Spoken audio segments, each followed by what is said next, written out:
मैं जानना चाहता हूं कि एक बार स्मृति ईरानी से भी पूछ लीजिए कि फ्लाइंग किस किसे किया जाता है। हम नहीं बोल रहे हैं, राहुल जी ने बिल्कुल अभिवादन किया है और उस अभिवादन को बिल्कुल बात को बतंगड़ बनाना, लोगों को ध्यान भटकाना एक बड़ी कॉन्स्पिरेसी है। ये कल तक जो भाषा का प्रयोग करता थे प्रधानमंत्री मनमोहन सिंह जी के लिए, और जो सिलेंडर लेके महंगाई पर नाचती थी और जो भाषा का प्रयोग करती थी, तब उन्हें समझ में नहीं आता था वो क्या बात कर रहे हैं। लेकिन राहुल जी ने अभिवादन किया है। राहुल जी एक ऐसे शख्स हैं, और खासकर जो फ्लाइंग किस की अगर बात करते हैं तो हो सकता है इनकी सोच कुछ अलग हो। जिनकी माँ बगल में बैठी हो उन्हें शर्म आनी चाहिए। और भारत के मंत्री हैं, बड़ी अफसोस की बात है, दुख की बात है कि इस तरह से विपक्ष पर, अपोजिशन लीडर पर आरोप लगा रही हैं फ्लाइंग किस करने का। आपसे मैं पूछना चाहता हूं, मुझे एक घटना बता दो भारत के अंदर कि कोई अपने दुश्मन को कोई फ्लाइंग किस किया होगा। अरे भारत संसद है, बाबा साहब ने संसद किस लिए बनाया है? ये संसद देश के लोगों के समस्या के निवारण के लिए बनाया है, देश के लोगों को न्याय के लिए बनाया है, देश के लोगों को इंसाफ का मंदिर है। और उस मंदिर में इस तरह से आरोप लगाना, हम समझते हैं सारे लोक लाज तो खत्म कर ही दिए हैं। इनके पास तो कुछ है नहीं, क्योंकि इनके पास तो मैंने देखा यहीं पर लंबा प्रोटेस्ट चला। जब राहुल जी, इनको बड़ी अफसोस है, इनको उस बात की दुख नहीं है कि राहुल जी फ्लाइंग किस किए हैं, उनको इसी बात की चिंता है। कल तक इनको लगता था कि कोर्ट ने इनको बाहर कर दिया और ताबड़तोड़ बिना किसी कमेटी में गए, बिना एथिक्स कमेटी में गए, बिना कोई कमेटी बनाए, कोई समिति बनाए, इनकी सदस्यता को रद्द कर दिया और मकान को भी खाली करा दिया। अब इनको आश्चर्य होता है, इनको दुख होता है कि भाई पुनः ये कैसे, तो बड़ा चमत्कार हो गया, ये आ गए। मैं सुप्रीम कोर्ट को भी धन्यवाद करना चाहूँगा, बधाई देना चाहूँगा।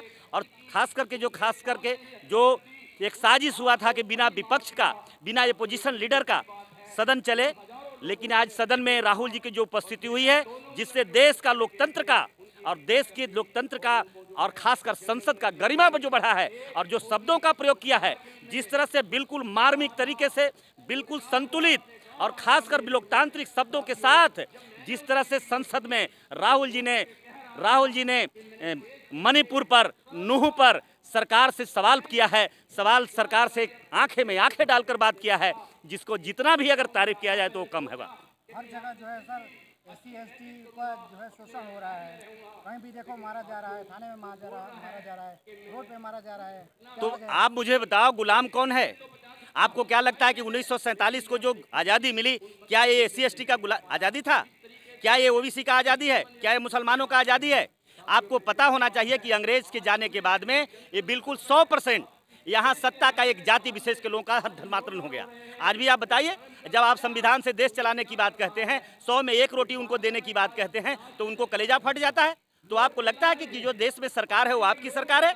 और देश में जो प्रधानमंत्री हैं 140 करोड़ लोगों के प्रधानमंत्री है।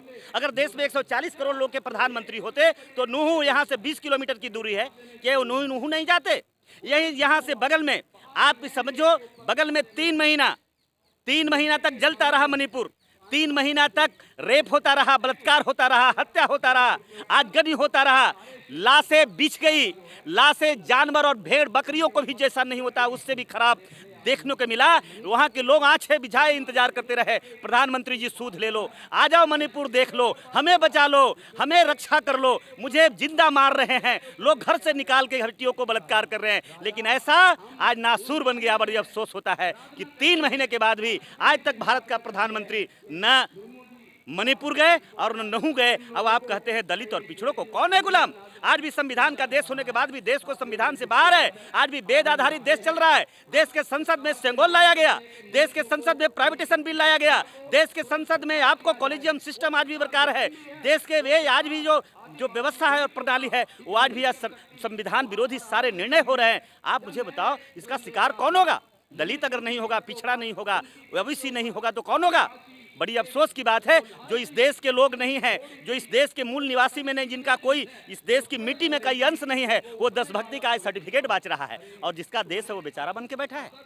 जो बाहर से आकर के आज इस देश में शासन कर रहे हैं, तो आप पर जो शासन कर रहे हैं, तो आप पे जुर्म नहीं होगा तो क्या आप पे फूल बरसाया जाएगा? बताइए।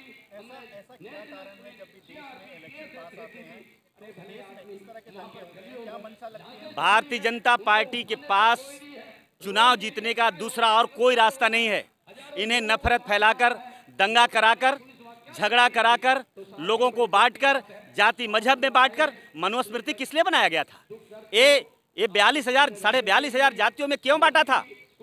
ये दलितों को अलग कैटेगरी क्यों किया था? पिछड़ों को क्यों किया था? यहाँ के 85% लोगों को शूद्र साबित क्यों किया था? ये गुलदस्ता देने के लिए नहीं किया था, शोषण करने के लिए किया था। आज वही आप बोलते हैं प्रधानमंत्री से हमको आशा है, गृह मंत्री से आशा है। कितनी शर्म की बात है, बड़ी अफसोस की बात है कि जिस प्रधानमंत्री और गृह मंत्री से मांग करते हैं राहुल जी, वो आशा मत रखिए। आज वही दर्जनों बेटियों का बलात्कार करने वाला बृजभूषण प्रधानमंत्री के पीठ और गृह मंत्री के पीठ के पीछे खड़ा है। अब आप उससे इंसाफ मांगते हैं? मणिपुर पर इंसाफ दे दो, नूह पर इंसाफ दे दो, इससे इंसाफ मिलने वाला है, न्याय मिलने वाला है। इसलिए 2024 का जो समय आया है, 2024 में संविधान का देश बनाओ, संविधान का सरकार बनाओ।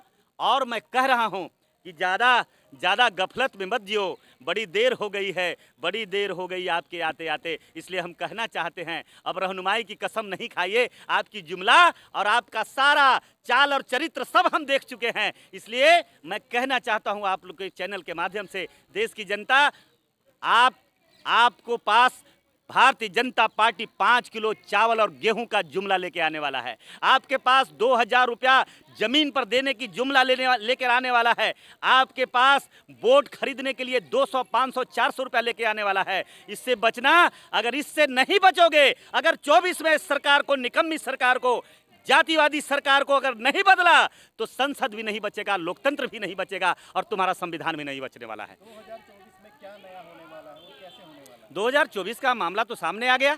2024 में इंडिया और हिंदुस्तान, भारत और हिंदुस्तान की लड़ाई है। और वो भारत एक है जो 140 करोड़ में 130 करोड़ लोगों का हिंदुस्तान है और भारत है, और 10 करोड़ लोगों का एक तरफ हिंदुस्तान है। उस हिंदुस्तान में भी अगर हिंदू से हिंदुस्तान को जोड़ना चाहते हो, आप कहना अगर चाहते हो, तो आपको हिंदुओं के लिए भी प्रेम नहीं है। हिंदुओं के लिए भी अगर प्रेम होता तो अपनी चुनावी बरतरनी पार करने के लिए, कल तक मोनू मनेसर था, लेकिन आज मोनू यादव हो गया। आज ओबीसी को फंसाने के लिए, ओबीसी को दंगा में आग में करने के लिए, क्योंकि ओबीसी यादव और मुसलमान लड़ जाए, मुसलमान और यादवों को लड़ाने के लिए मोनू यादव कहने लगा। और आज नहीं है, जब जब दंगा होता है मुझे रिपोर्ट चाहिए। मैं आप पत्रकारों से रिपोर्ट का निकालिए कि एक भी कोई ब्राह्मण ठाकुर का बेटा, एक भी कोई अपर क्लास का बेटा कोई दंगा में कहीं मारा गया हो तो। लेकिन सारे दंगा कराने वाले ये लोग हैं, दंगा का बीज बोने वाले ये लोग हैं। गाय का मांस मंदिरों में बिक करके, मूर्तियों पर बिक करके, हमला करवा करके दंगा कराने वाला एक है, और मारा जाता है एक तरफ मुस्लिम और दूसरे तरफ हिंदू में वो लोग मारे जाते हैं जिसे शूद्र का सर्टिफिकेट देके बैठा है। इसलिए इनकी गहरी चाल को समझना चाहिए। 2024 में नया की अगर आप बात कहते हैं तो अभी सोच लीजिए, 2024 में इसलिए नया होगा क्योंकि टेलर आया, और टेलर वो आया बंगाल का अभी निकाय का चुनाव का परिणाम आया, और उसके पहले 2 राज्यों का चुनाव का परिणाम आया। एक आया कर्नाटक का, दूसरा आया हिमाचल का। उससे इतने हताश हो गए, इतने निराश हो गए कि भारतीय जनता पार्टी बिल्कुल सरफिरा हो गई है। भारतीय जनता पार्टी बिल्कुल निराश हो गई है। इनको वापसी का कहीं से कोई रिपोर्ट दिखाई नहीं दे रहा है। पागल हो गए, पागल कुत्ते की तरह काम कर रहे हैं। कल पार्लियामेंट में देखे होंगे, पागल कुत्ते की तरह व्यवहार कर रही थी स्मृति ईरानी जी, पागल कुत्ते की तरह व्यवहार कर रहे थे गृह मिनिस्टर जी। बड़ा अफसोस की बात होता है। अरे देश के आप ऐसी कोई बाप की आपकी जागीर नहीं है, ये सदन आपकी बाप की जागीर नहीं है। मैं नहीं कहता हूँ, अगर देश की वोट जनता ने वोट से अगर चुन के आपको दे देगा, हम सैल्यूट करेंगे। लेकिन आज ये समय आ गया है आज देश की लोगों को होशियार करने का। और हम अगर चौकीदार हैं, आप चौकीदार नहीं हैं। चौकीदार होते तो मनु पीर के अंदर आपकी चौकीदारी में 3-3 महीना मणिपुर नहीं जलता, नूह नहीं जलता, सहारनपुर नहीं होता, कानपुर देहात नहीं होता। ये पूरे देश जानता है इस बात को। इसलिए आप ऐसे चौकीदार हैं, आपकी चौकीदारी में, आपकी चौकीदार की उपस्थिति में गरीब की बेटियों का रेप होता है। पुलिस सामने रहती है, पुलिस के भेन से निकाल करके गनीपुर की बेटियों के साथ बलात्कार हुआ है। माफ नहीं किया जाएगा मोदी जी। अगर दुनिया में कहीं भी, भारत के किसी भी कोने में अगर भागोगे तो एक बूंद कोई पानी नहीं देगा। जिस दिन तेरे काले चिट्ठे खुल जाएंगे, तेरे पाप को जानकारी लोगों को हो जाएगा, जो साजिश आप रच रहे हैं देश में बहुजनों के साथ।